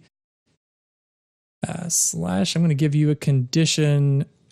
I'm going to give you afraid. And the reason I'm saying you're afraid is because your brother's taking machine gun fire. Okay. I yell at James to get out of here, and then I'd like to unleash my powers to kind of knock them back, just to avert their aim, just for a few seconds, like a forceful push. Okay. Let's do a plus danger again. We'll do this engaging a threat because they may be able to hit you back.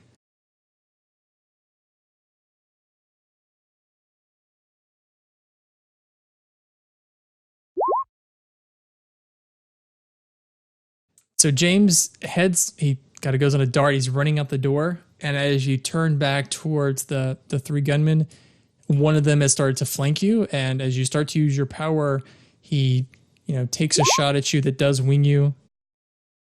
Yeah, make sure you're marking potential for those. And let's say in addition to afraid, I think you're starting to feel angry. Okay. Jude, so what are you doing? James is running not too far away from you. Machine gun fire is going all around him. You just see Slash, like there's two machine gun guys firing at him. They're dealing with a lot of stuff on that side of the building. What are you up to? I am taking a look at my infinite powers list right now. I mean, you could just teleport us out again. I could just teleport us out again.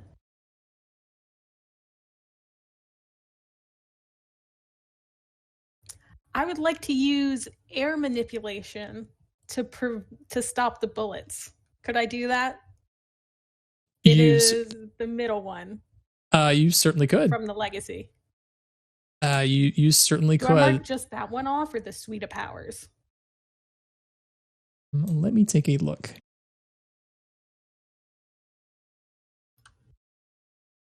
I think just that power. Yeah, it just says that power. It doesn't say anything about all Okay. of them. So you could use just the one. So I will use that one. I will mark my doom track. And I want to prevent the bullets from actually like going there all the way, whether it's a gust of wind, just like knocking them off path. And That's it looks what I would like like to do. James makes his way out of the door as bullets that would have hit him just at the last minute curve away. The same thing with Slash. There's a guy standing right in front of him who opens up, but Slash, you're standing there and all the bullets just somehow don't hit you and they hit the wall around you. Please don't get shot anymore. I don't have that again. And I take that opportunity to find a better. Maybe I move to like here. Okay. Sigurd. And then I take cover. And Sigurd, now you have both Mikey and Kira advancing towards you. All right. Well, I do still have one hold. So with my remaining hold, I think I'm just going to stun Kira again. Because I Okay. think she's the biggest threat. Let's do a plus danger again. Okay. What was my condition again? Apparently it did not take. I think it was insecure. Hopeless. I think it Hopeless. was insecure. Yeah, As I said, it was either insecure or hopeless. let's say insecure. Okay. I don't All think right, we're hopeless yet. Yeah. It was insecure. Now that I think about it. Okay. And you said danger, yeah? Yeah, plus danger. All right. Let's see what we got. Survey says full hit. Danger is your middle name. So 2 of those options. Let's see. Run them by me again. Sorry, I You keep can- asking that, but I want to make sure I'm doing it right. That's all right. This is Kira specifically. You can resist or avoid her blows, take something from her, create an opportunity, or impress or surprise her. I'm going to impress, surprise her, and let's say avoid her blow. And combining those two, it kind of depends on what her attack's going to be. But maybe I dodge or otherwise move with the attack in such a way that the speed and agility that I show off unnerves her a little bit. Maybe it's, maybe she goes in for a punch and instead of it connecting, I sort of do that thing where you put your arm on the inside of their arm and not quite flip her over my shoulder, but do so in a way that sort of shows that I was completely ready for her attack. Something like that, if that makes any sense. Yep, it does. Maybe as you divert her blow, she takes a step and her punch lands on this column. And as it lands, her fist goes into the column. She keeps stepping forward and actually rips the entire column out of the wall and of the ceiling. And she's holding it with both hands. And she's just fuming angry and now has a very large weapon that's a big concrete column in her hands. Is it load bearing? There's some rocks and stuff coming off of the ceiling. The roof is not immediately collapsed, but it's probably not very good for the building, no.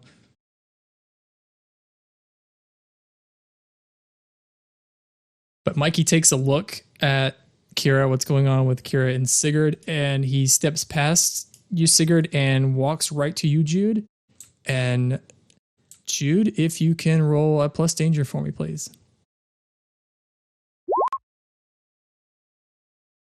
All right, same 2 options for you. He was going in to try to grab you, but what happens? I would like to avoid his blow and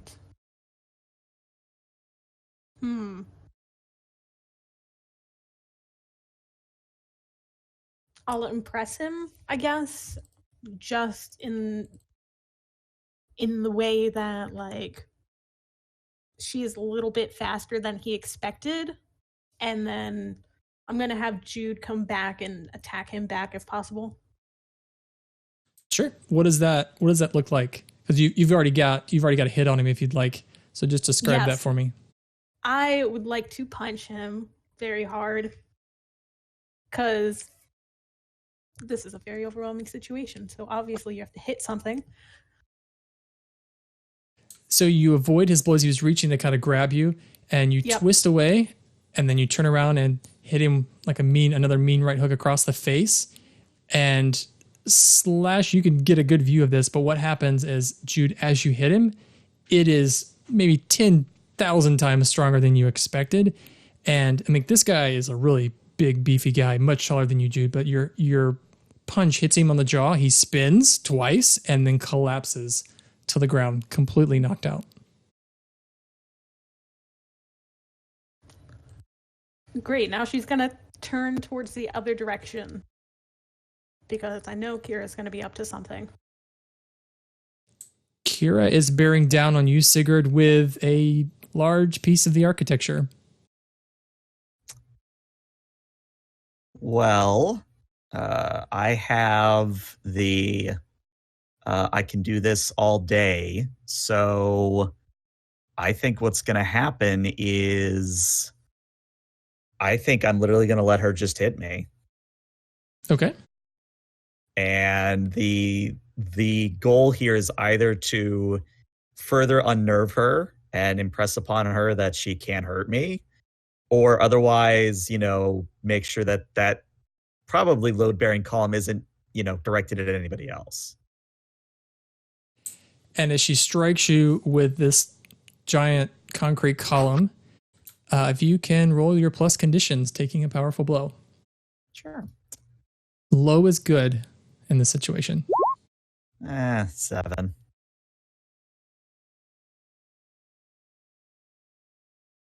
So you can lash out verbally, provoking a team member to do something foolhardy. You can give ground, giving them an opportunity, or you can struggle past the pain and take 2 conditions. You choose one of those. I will take the 2 conditions. And I will specifically take angry. And let's take guilty as well. Okay. Stop taking conditions.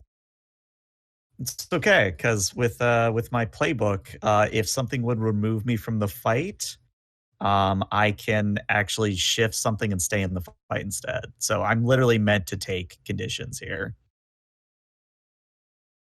And Slash, you see all this happening, Kira swinging the column, and it hits Sigurd, and he flies back a bit. And the column, as it hits Sigurd, it hits him so hard that just kind of the concrete bursts and goes to pieces, and Kira drops it.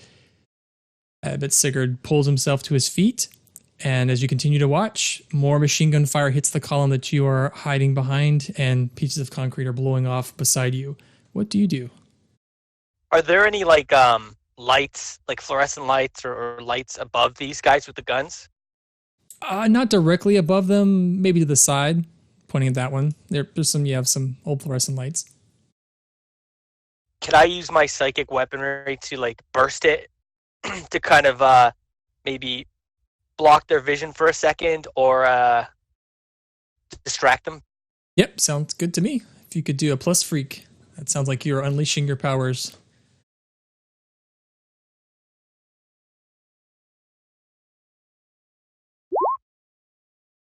Wow, okay.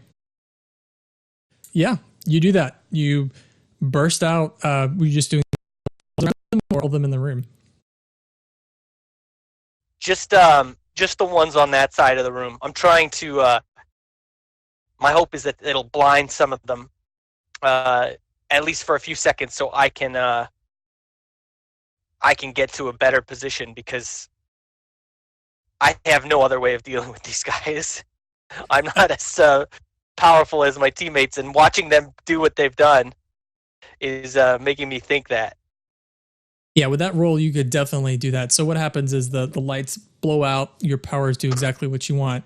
You reach forward to the lights. You've used your abilities, and these fluorescent lights just completely go out or explode, and this whole half of the warehouse is in darkness, and you hear the guys shambling about trying to figure out what to do. One of them is actually not checking his fire and firing in the direction of the other guys, and they're all yelling at him. But you have a fairly large opening here. You could get away if you wanted. And I think I look to Sigurd and Jude and say, "Come on, guys!" And I get to the. I don't run all the way out. I kind of take cover on the other side of the door. But I'm pretty much out of the building.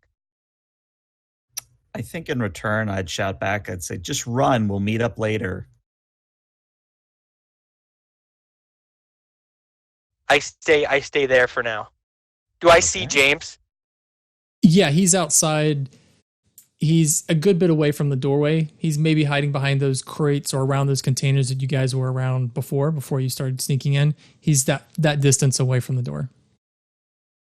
If he sees me, I motion for him to stay down.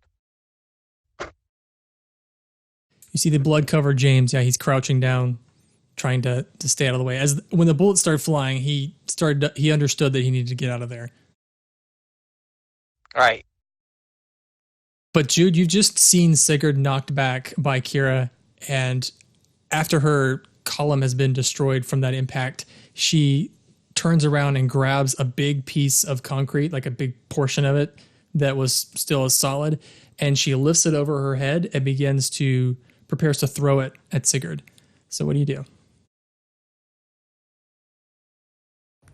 While she is throwing it, Jude is gonna rush her because she's just gonna keep causing more trouble. So Sigurd shrugged off the last one, so she's just gonna go and attack her, just with like a physical attack. Okay, that's a plus danger. I would like to mention, because I've done it so poorly before, but with the team point that you guys have, the way this could work is, Jude, you can get a +1 to your roll here if you assist her and you describe to me how that works. You're in a perfect position to do that, and then you could spin the team that you have, and Jude, you'd have a +1 on your roll. All right, so let's hear what is Jude's plan here first. Well, Jude is just angry. She's going to attack Kira and do her. And then her plan from there was to try to find out where Daedalus is. Okay, so our goal here is to subdue, not, completely take in the fight. Yep. So if I seem to be out of it tonight, for which I apologize. Did the column that hit me, did it shatter completely, or is some of it still left? Some of it's left, and she's got the biggest portion raised over her head. She's preparing to throw it at Sigurd. Okay, then what I want to do, and we'll spend the team to do it if Jude's okay with it, is I want to more or less either catch it as it's thrown or stop her by, maybe catching her mid-throw action. So like her hands are above her head or off to the side. And then that as an opening gives Jude a chance to do whatever Jude does. I like it. I would also like, if I can pile everything on top, I would like to use some super strength to help me in this. Yeah, I love it. Go for it. Great. I'll Let's mark do that a plus, down. And it's a plus danger. Wow, Jude is on am fire. I rolling as well? No, you're not. Your roll gives a +1 by even using add the +1. Okay. by using the team that gives her a +1, and the way the team is spent is basically by your assist, so you don't have to roll. That's covered in the +1 that goes onto her roll. But Gotcha. She rolled so well. But yeah, well, the 12. What two things happen? I am going to I'm going to resist her blows or avoid them. And I am going to impress, surprise, or frighten her. Because none of what Jude has been doing is something that she would have been prepared for. She drops the rock and pulls away from you, Jude. And she starts looking back at the two of you. And she looks very, very surprised. And at that time, you hear it's in the distance, you hear a boom. And then you hear another boom. and the building starts to shake. Some debris starts to fall from the ceiling. And she looks at you, Jude, and she says, he was right. He did succeed. I thought this was all silly. I just, he said that the experiment worked and that it was all this was worth it.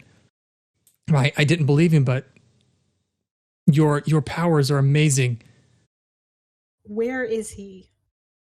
And she starts stepping back further into the room, and there's another boom, and you guys are starting to shake. Your feet's starting to shake, and it's hard to keep your footing as the building starts to move even more. The three goons look around, and they take off. I run across the street to where James is.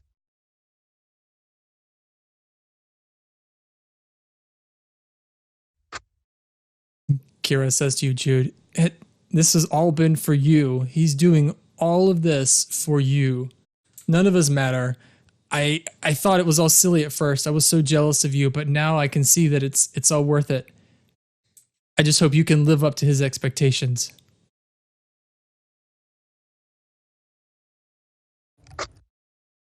Is she heading back further into the building? Yeah, she's heading back further into the building, which is starting to collapse. Sigurd, what are you doing? I am tossing the bit of rebarb that I took from her off to the side harmlessly, and I sort of look to Jude and I say, "We saving her or no?"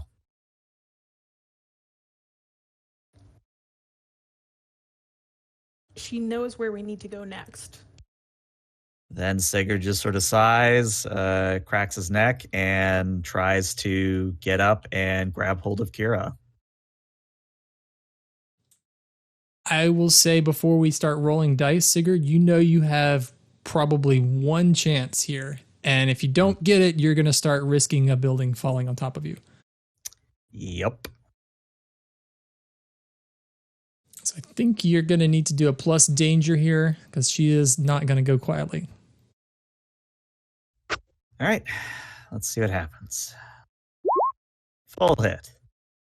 Very nice. So which of those two options would you like? Let's see. I would say I will. This is kind of a twist on it, but I want to take something from them, and what I'm taking from them is their physical body because it's going out the door with us. I also want to impress or surprise or frighten them by literally picking her up in such a way that it's like I may be picking up like a little doll. Like it takes no effort for me to do so. So she starts to back away. You move on, or do you hit her with the rebar that you stole? No. I just sort of swoop in and grab her and go. Yeah, as you move in, she starts to resist. You show your martial prowess again and manage to avoid her blows and a strike to her face, and she collapses. And I've got her over your shoulder, and you can make your way out of the building, which is starting to shake and rumble even more as more debris is falling from the ceiling. In the immortal words of a certain crab from a certain show that we can't say on air, also known as the Zoidberg. And we're all out of the building. Okay. Except Mikey. Except Mikey. Poor Mikey. Rest in peace. Oh, he'll live. He lived the first time. He'll live again. I just have a feeling.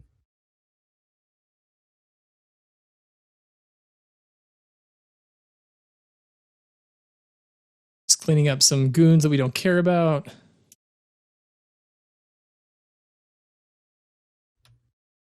This is a crime scene. What are you doing?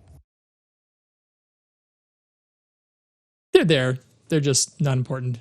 They're on the corner in a pile or something.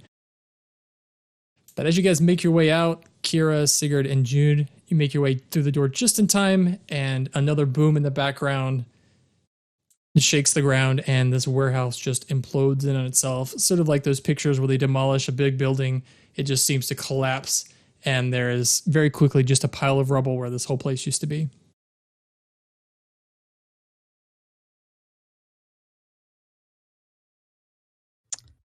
Well, that was exciting.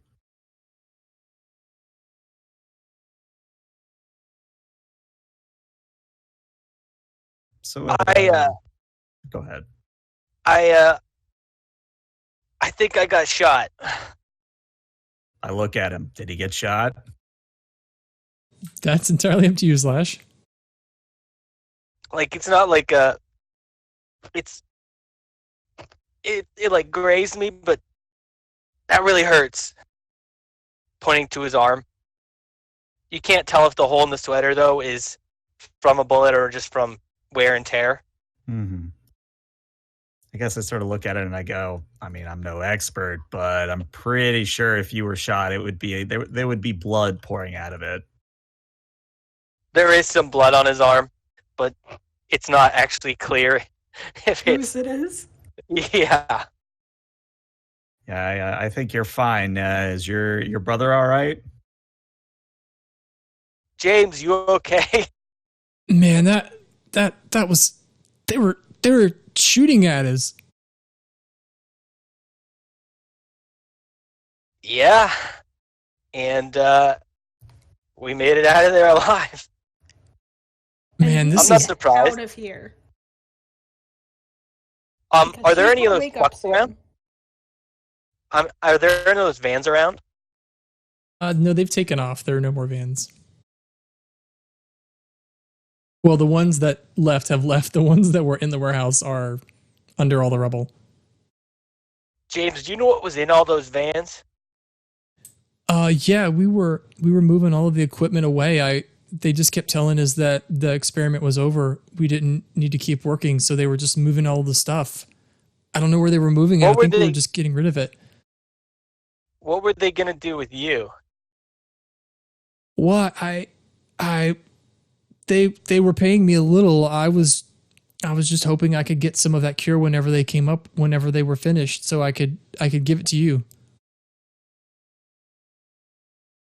So no, like, hey, we're gonna move you to our office in blank, or they didn't need your info for tax purposes or anything like that. Like, no forwarding address stuff. Well, Oh, hold on. I hate to interrupt the touching moment, but why the hell do you, of all people, care about taxes? I'm just trying to get info, dude. Sorry, little testy right now. wait. Do you mean I was supposed to pay taxes? What I'm trying to get at is, like, I think they might have just blew you up in this building if we didn't show up. Honestly, kid, there was never going to be a cure. So, you want to come with us and get out of here? And he's looking at you, Jude. It's a glance that is very obviously surprise and perhaps fear. Like when he looks at you, his eyes just go wide. I guess I could.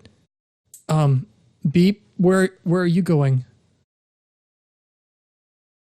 And if he keeps saying my name, it's his Slash's real name is Jeremy. That's so cute. James and James. Jeremy. My name is. You can call me Slash, okay? Okay.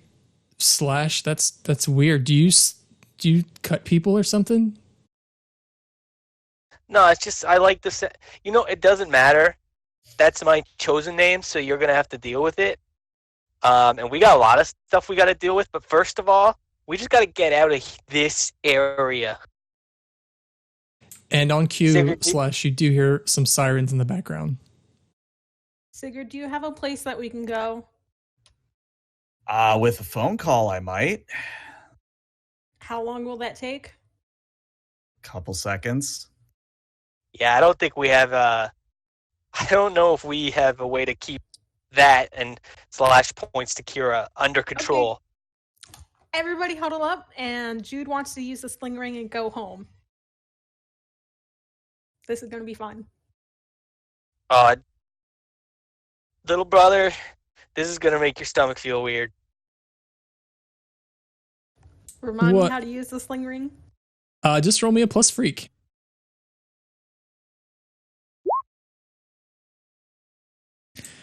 All right, Jude. wait. I made this just for this moment. Hang on. There we go.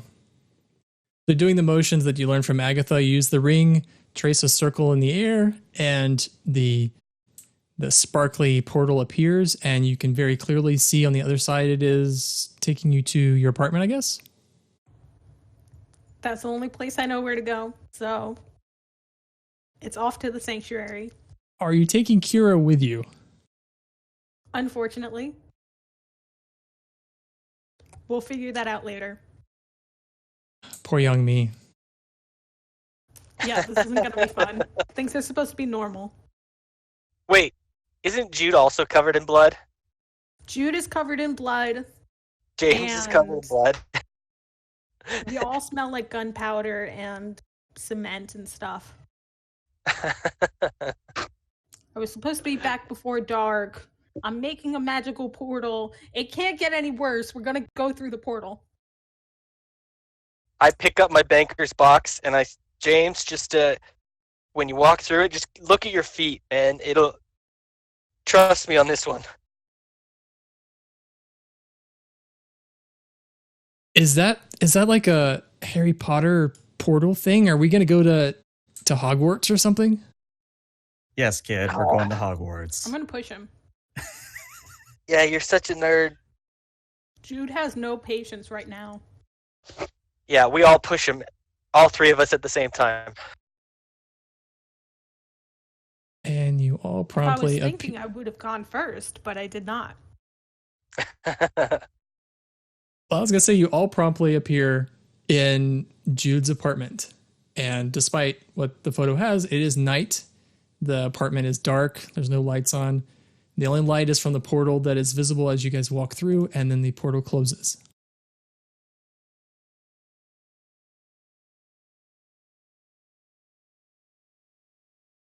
I'm going to look around for something to hopefully subdue Kira with when she wakes up. Oh, I think while you're doing that, I've already pulled out my phone and I'm calling Agent Jensen to let him know what's going on. I have useful tools at my disposal, according to my sanctuary. Do I find something like some large zip ties or whatnot? Tape? I mean, well, it's a good thought, not to be a Debbie Downer, but she did kind of rip a support column out of a building. I don't think... It's a start. True, it is a start. We're going to put all of it on. It's mummy time. So Jude, you could restrain her with just some tape that young me has in her bag from like because she's a medical student, so she's got some really nice tape you could use. Mm-hmm. You know, as you've been using your powers more and more, and as effectively as you drained her before, like how that worked on her, I'd let you mark your doom track to use your powers to pretty much disable her for a while, and you wouldn't have to worry about restraining her in any way. I'll go for it. See, at first it went really slow, and now I'm almost to another one. So, Jude, if you can describe what that looks like, how do your powers restrain or suck the life out of Kira, I guess, to make her not a threat?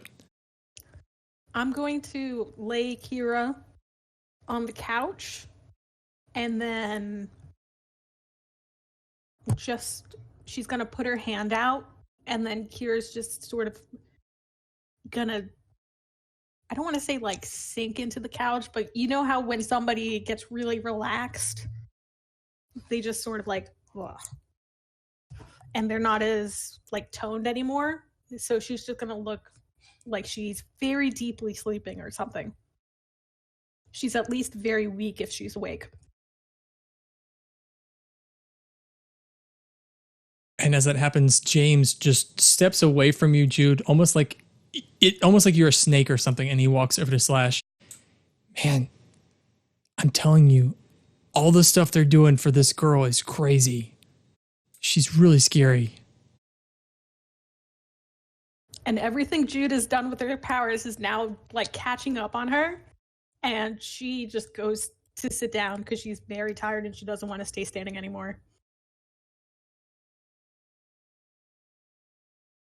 But on your phone, Sigurd, you immediately get Jensen. As soon as you open the phone and hit the button, like he answers immediately. Sigurd, what's going on? Well, sir, here to report that we were able to find one of the individuals that attacked us in the graveyard, person of interest. She is mutant, superpowers, not really clear, but she does have super strength, so we are going to need Shield's resources to retain and interrogate her. I sort of look at the rest of the group, and I just sort of pull the phone away from my ear and put it on speaker, and I say, "You're on speaker now, sir. I'm going to let the others explain what they saw." And I sort of motion for them to speak to Jensen.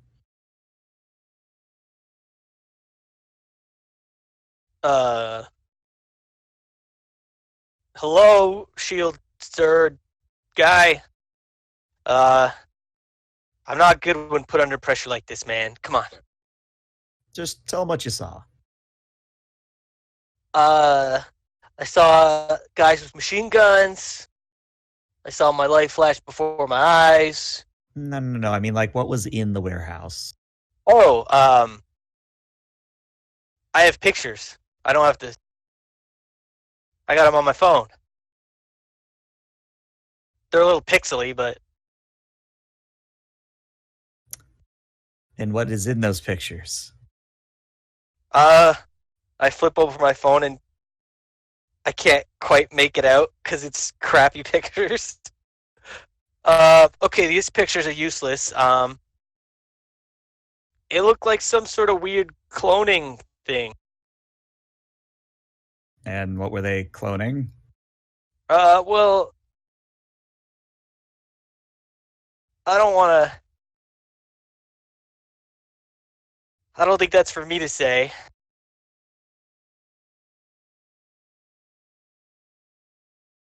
I just sort of look at Jude, hoping that she helps out here. Oh wait, did she fall asleep completely, or is she just tired? She is just very tired and not too much up for socializing. Okay. Inside there were a lot of presumably dead bodies connected to machinery. Do I know approximately how many there were, or is it just like as far as the eye could see? Probably around 70, 75. Okay. Like 70 of them. We ran into a nurse. This kid came out, ran into the girl who was at the graveyard and disarmed her. She is here. We need to interrogate her so we can figure out where to go next. Okay, so she's at your apartment. I'm on my way. I'll be there in just a moment. So I've got this correct. They're cloning copies of who? Jude wasn't paying attention. They look like girls. I looked to Slash. What were they cloning, man? Who were they cloning?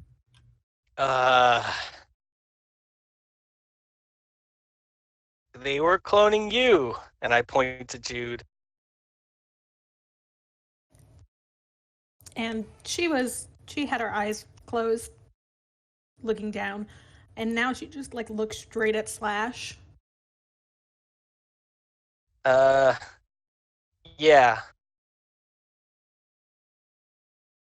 Okay. Just get here, dude. I'm on my way. I'm turning the corner, and James looks at you, Slash. He says, "Man, I don't feel very good," and he does look very pale. He's like, "I'm gonna sit down. Could I maybe get a glass of water?" And it's not my house, so it'd be rude for me to say. But did you take any of this medicine? Did you? No. Why do you need the medicine, dude? Well, it's because I want you to come home,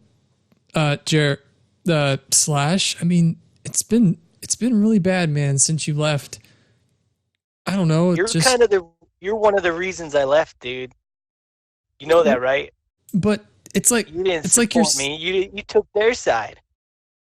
but it's like you're sick, and if they can cure you, you know, why wouldn't you want to do that? And you could come home. So I'm different, and I need to be cured. Well, mom and dad said it wasn't your fault, that it just happened to you, and I thought, well, if we could fix it, that you could come home. If I was the exact same kid that I was years ago, I still wouldn't want to talk to them. You understand? But if you could be normal just like everybody else, and it doesn't Normal. hurt you, why wouldn't you do that? I shouldn't have to do that, bro. You understand? Just because I'm different doesn't mean that I'm weird or strange and that I deserve to be treated differently, okay?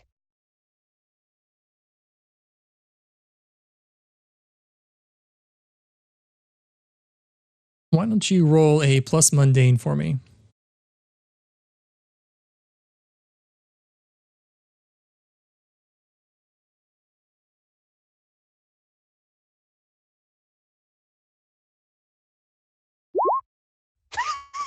A 0. Okay.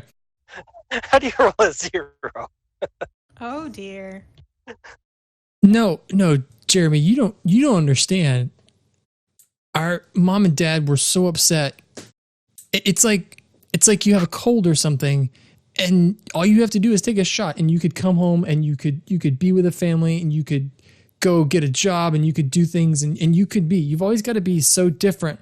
You've always, oh man, I feel funny. You've always got to be always trying to not follow rules, and it's okay sometimes to follow the rules, because then sometimes you can, oh man. And he passes out. And at the same time, Sigurd, you hear on the line, you hear a crash, like you still had speakerphone on with Jensen, and you hear a crash, which also kind of echoes outside, like he may have just crashed into something outside your building. And then outside, you also hear more and more sirens. Do I see anything looking out the window? You see lots of people running back and forth, and it looks like on the street there are a lot of collapsed people, like on the sidewalk that might have been walking. There are still some people running back and forth, but there are many people that have collapsed. I turn the TV on and change it to the news channel. And it's all over the headline news, and it says 1/3 of the Boston population has just collapsed.